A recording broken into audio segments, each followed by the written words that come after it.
All right, let's dive into this one. One Day in the Life of Ivan Denisovich by Aleksandr Solzhenitsyn. Powerful book, and I'm excited to hear what you have to say about it. Takes us right into a Soviet labor camp, a gulag, and follows Ivan Denisovich Shukov through just one single day. It's amazing, just how honest this book is. Solzhenitsyn doesn't hold back. He lays bare the brutal reality of the Gulag system, and through Shukov, we see how the system was meant to, well, it was meant to dehumanize people, turn them into just parts in a machine. It really is a story of survival, isn't it? Even getting through a single day is a victory for Shukov. It's freezing cold, the work is backbreaking, someone's always watching you. But the way Solzhenitsyn writes is so immersive, it's like you're right there with Shukov. Absolutely. The little details really bring it to life. Like the knife Shukov hides, a tiny act of rebellion in a place where a sharp object could mean solitary confinement. Or how he savors each bite of his bread ration, finding a little joy in something as basic as eating. You're right, you're right. And it's not just Shukov. There's a whole cast of characters. Each one represents different ways people cope with this awful reality. You have Tyran, the gang boss. He tries to protect his men even though the system is set up to make them turn on each other. And Caesar, he gets packages from home. A stark reminder that even among prisoners, there's inequality. Yeah.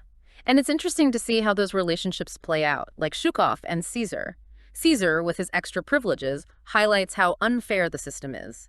But their interactions, they're complex. Shukov doesn't really resent Caesar. He just sees him as another product of this messed up environment. Right, right. And then you've got Fichikov, always scavenging for scraps. A pretty stark image of how the Gulag can reduce people to just their basic instincts. And Alyosha, the Baptist, finds comfort in his faith. A reminder that even in the darkest places, the human spirit can search for something more. Yeah, all these characters, each with their own story, they paint this picture of what it means to be human under a totalitarian regime. And it makes you think, how would I react in a system like that? What would I be willing to do to compromise just to survive? It's a pretty heavy thought. The Gulag was meant to break people, to take away their individuality and turn them into obedient subjects. But you still see those glimpses of humanity, those little acts of kindness that give you a bit of hope. For sure. Shukov sharing his extra ration with a sick prisoner, or that shared laughter over a tiny meal, those moments show how strong human connection is, even when faced with oppression. It's a testament to the human spirit, the desire for dignity and meaning, even in the most degrading situations. And it gets you thinking, could something like this ever happen in a place like America? What are the red flags we should be looking out for? How do we protect our freedoms and prevent history from repeating itself? Those are some really important questions to consider. Understanding how the Gulag worked, how it controlled every part of people's lives, can help us spot and resist attempts to take away our own freedoms. So let's walk through a typical day for Shukov. It starts before sunrise, with the prisoners getting up from their bunks in these freezing barracks. Can you imagine waking up to below zero temperatures, knowing you have a day of hard labor ahead of you, and all you have to get you through it is some watery gruel and a piece of stale bread? And that bread, carefully divided and hidden away, it becomes a symbol of Shukov's resourcefulness. It represents his determination to hold on to some control in a system where everything's controlled. It's amazing how he finds ways to make the most of what little he has. Warming his hands over a hot cinder or using his smarts to get a slightly better work assignment.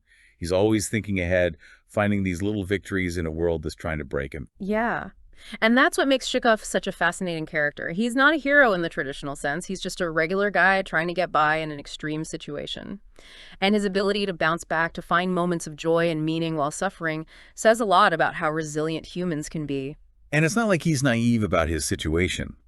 His hope is this gritty determination to keep going, to hold on to his dignity and his sense of self, even when the system is designed to take those things away. Exactly. It's not like a sentimental view of hope. It's this raw, unflinching look at how the human spirit can find a way to keep going even in the darkest places. We can't forget the system that created this darkness.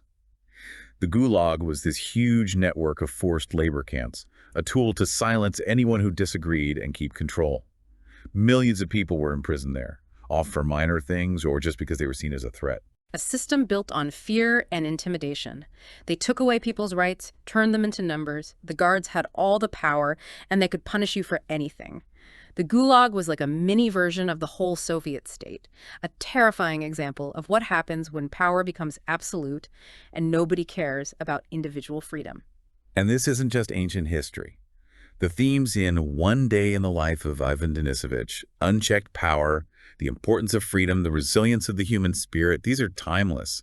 They're just as relevant today as they were when the book came out. Absolutely. Solzhenitsyn's work is a powerful reminder of how fragile freedom is, how we need to be vigilant against anything that tries to chip away at it. It's a call to action, urging us to stand up for our own liberties and speak out against injustice wherever we see it. So as we go deeper into Shukhov's day, let's keep those bigger ideas in mind.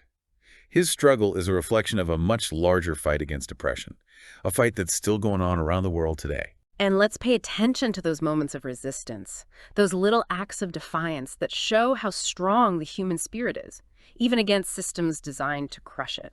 One of the things that's so shocking about the Gulag is a complete disregard for human life. Prisoners are treated like disposable things.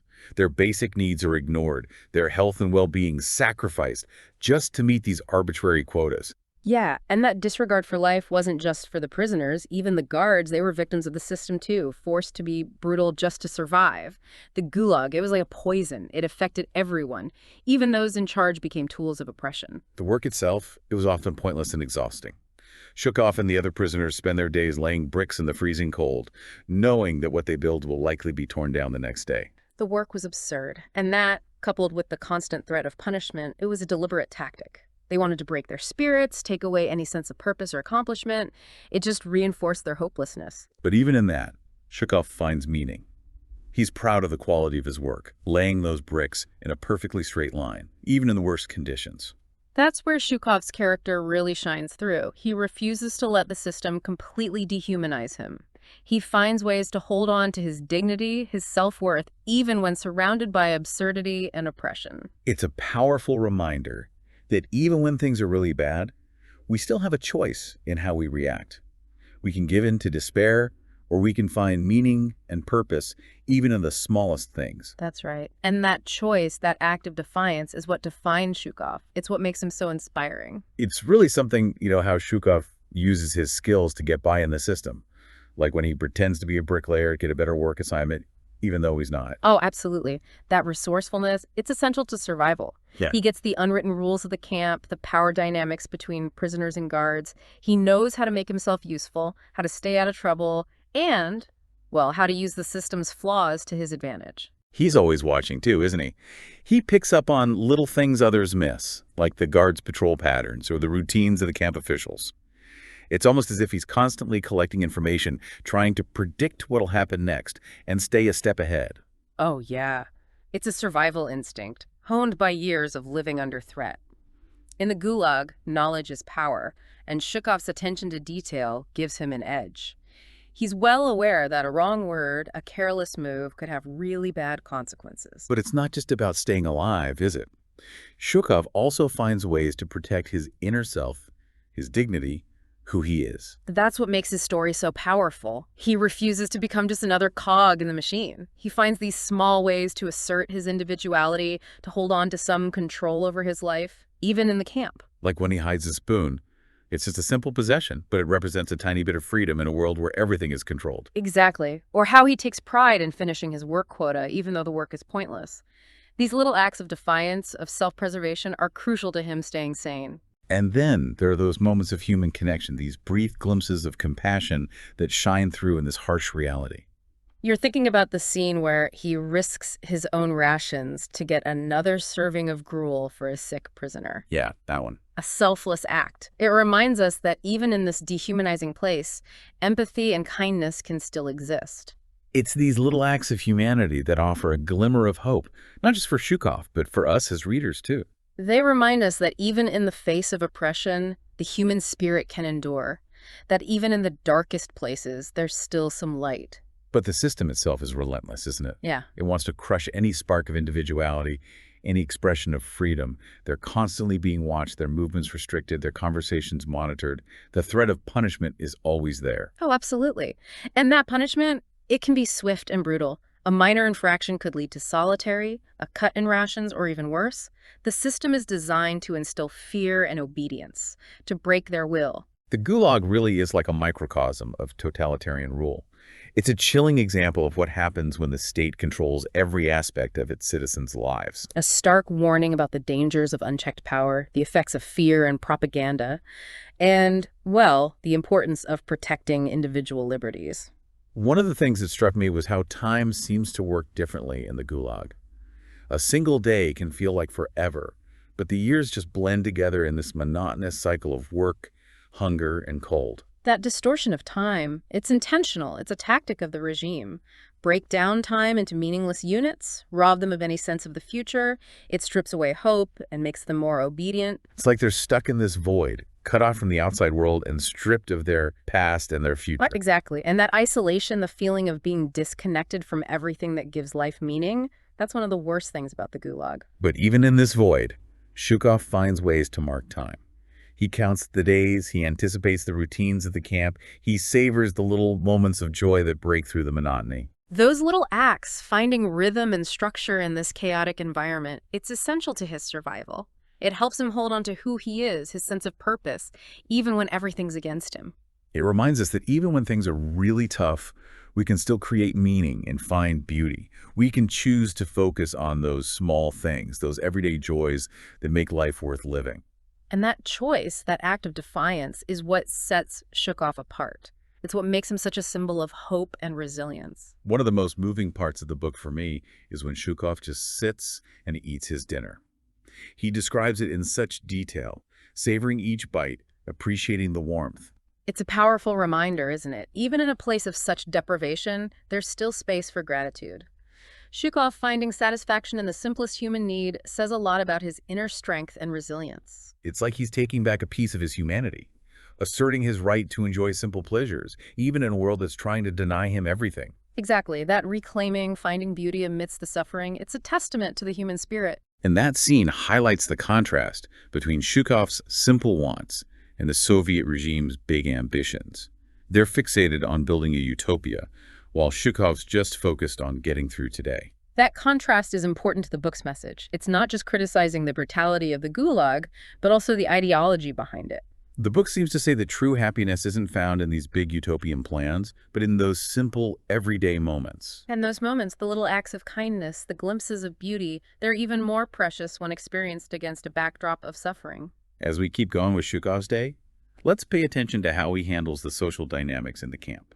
The relationships between the prisoners are fascinating. It's like a mini version of human nature, showing how people adapt and cope in extreme situations. There's this constant tension between working together and competing, between solidarity and self-preservation. And Zhukov, he gets people. He knows who to trust, who to avoid, how to form alliances that'll help him. He understands that in the Gulag, survival often depends on finding the right people. And those alliances, those little acts of supporting each other, they're another reminder of how strong human connection can be, even in these dehumanizing places. Absolutely. One of the best examples is his relationship with his squad. Oh, definitely. They work together, share their food, protect each other from the guards. That bond they have, it goes beyond the brutality of the camp. And for Zhukov, that feeling of belonging becomes a source of strength. It reminds him that he's not alone, that even in this awful place, there are people who care, people who want to help him survive. It really shows how much we need connection and community. It does. As the day goes on, Zhukov faces moments of both despair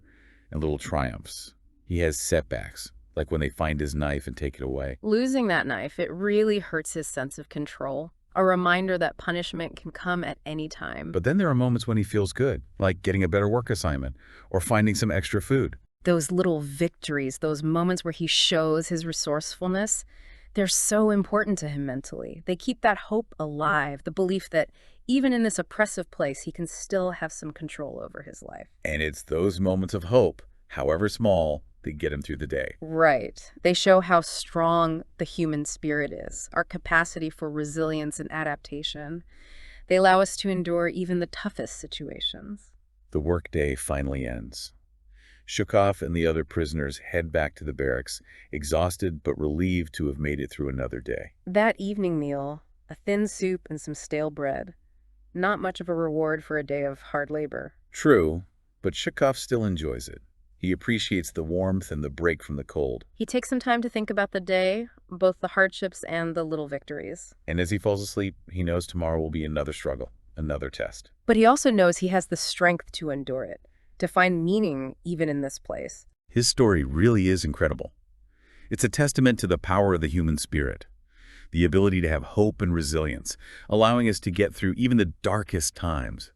You can almost picture it, right? Zhukov settling into his bunk in that crowded barrack.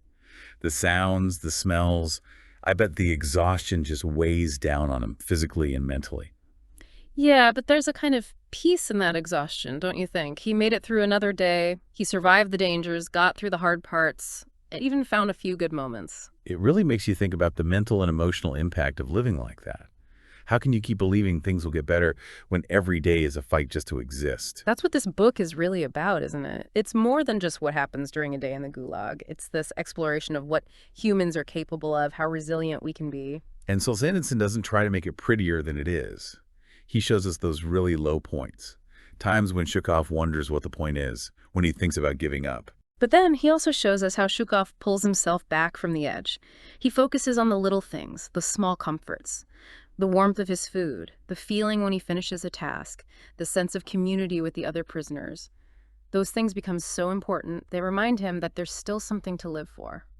And it's interesting how things that seem small in the outside world become huge in the Gulag.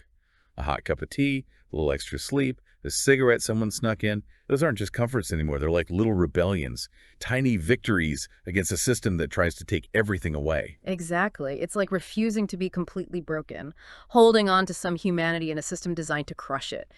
And in a way, those little acts of resistance are even more powerful than a big rebellion. They show that the human spirit can still survive, even against immense power. There's that part where Zhukov is working on the brick wall. He's so careful to lay each brick perfectly, even though it doesn't really matter in the end. It seems like a tiny detail, but it tells you a lot about him. It shows that he won't let the system set his standards. He has pride in his work, even when the work is pointless. It's that little bit of craftsmanship that lets him be an individual, to have some control when everything else is controlled. It's a good reminder that even in the worst situations, we still get to choose how we react, how we see ourselves. And that choice, deciding who we are on our own terms, that's what sets us free, even when we're physically trapped. That's a really powerful message for anyone who's going through something tough, whether it's a real prison or those mental traps we sometimes build for ourselves. Definitely. It reminds us that freedom isn't just about what's happening around us. It's about what's going on inside, how we choose to look at the world. As we wrap up this deep dive into One Day in the Life of Ivan Denisovich, I'm struck by how effective Solzhenitsyn's writing is. He does so much with so little. No big speeches, no huge battles, no heroes coming to the rescue. Just one regular day for one regular guy. And that day becomes something extraordinary because of how Solzhenitsyn writes. He makes you see the world through Zhukov's eyes, feel what he feels, share in those small wins. It shows how literature can take us to different places, make us connect with people whose lives are completely different from ours. And it reminds us that even in the darkest times, even when facing incredible hardship, humans can find a way. One Day in the Life of Ivan Denisovich is a powerful book, one that stays with you. It's about survival, resilience, and the strength of the human spirit. I think everyone should read it. If nothing else, it reminds us how fragile freedom is and how important it is to never take our own freedom for granted. Thanks for joining us for this deep dive.